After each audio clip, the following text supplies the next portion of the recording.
Okay, this is Lilu, better known as Live It, Love It, around the tweets, contestant for MTV's first TJ contest. And I am here with 3 of the members of Redline Addiction.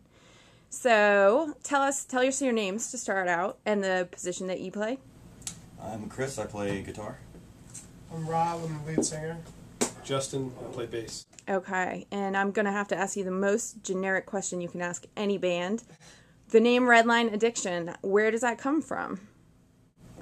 Where did it really start? We were tossing around a lot of names. I think you were reading... Well, no, we originally called Into the Breach for a while.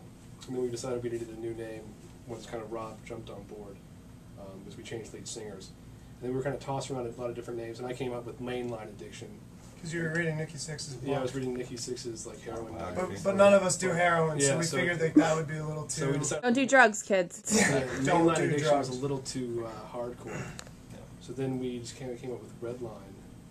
Redline worked on a lot of different levels, I think, because our first album was a little aggressive, kind of high energy, so like if you're into that whole speed racing type thing, you redline, and volume levels, redlining the mixing board, and then to kind of coincidentally to kind of tie it into the DC area. I was going to say, it's sort of a double entendre. I got here on the red line. On the red line. Well, except for Ganderson. But I lived on we were living on the red line at the time. I lived on the red line, so...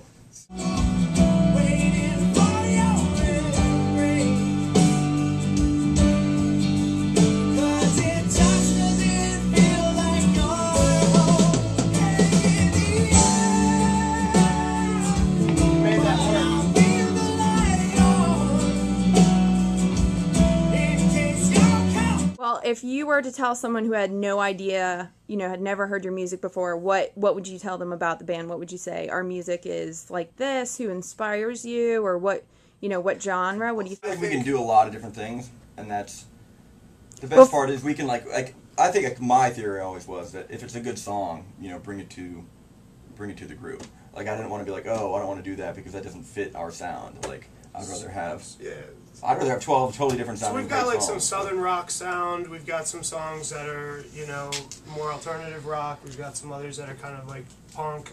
When you were taping, I heard someone say, "Oh, that's the cello. I don't want to drown that out." That's awesome.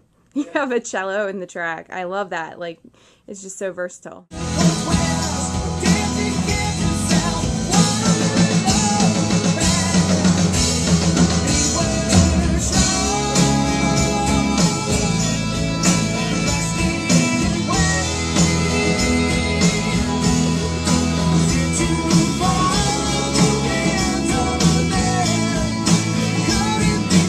And finally, second most generic question you can ask a band, and I have a feeling I'm going to get some interesting or at least varied answers, but, who's your favorite musicians? Who inspires you as, to even have wanted to start a band? I've had a lot of different mentors, basically musical guides throughout my life, I grew up actually doing a lot of choral singing and trying to sing along with Motown because that was pretty much the only thing that my parents would let me listen to in the car. Mine too. But then, then I got to college and started hanging out with a bunch of versed kids. They introduced me to like Dylan. I started taking some classes on the Beatles, and so I got really influenced by kind of that 60s and 70s classic rock and folk music.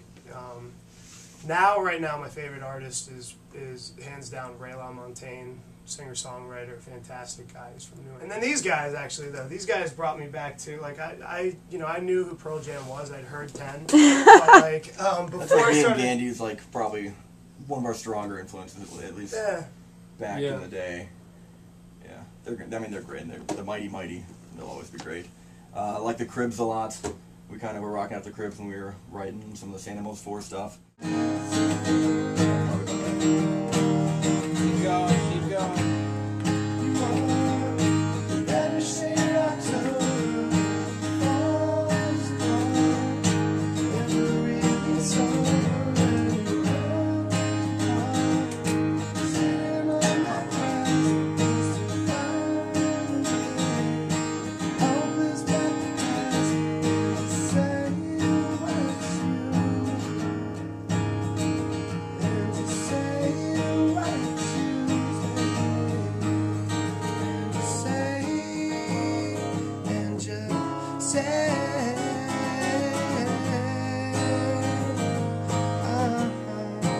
All right, guys. Well, is there anything else that you want to tell, hopefully the world, if this gets out there? Wouldn't tell the world, just listen to more music. Whether Yeah. it's us or other people. No, I'd say listen to us. Well, he's a businessman of the group. Yeah, actually, Chris promised me that I'd be a millionaire by the time I was 30, so we've got about 6 months. 6 months. So, yes, listen to us. But no, I think you're right though. I mean, just listening to music, I think it's one of the greatest expressions of humanity, and it's important.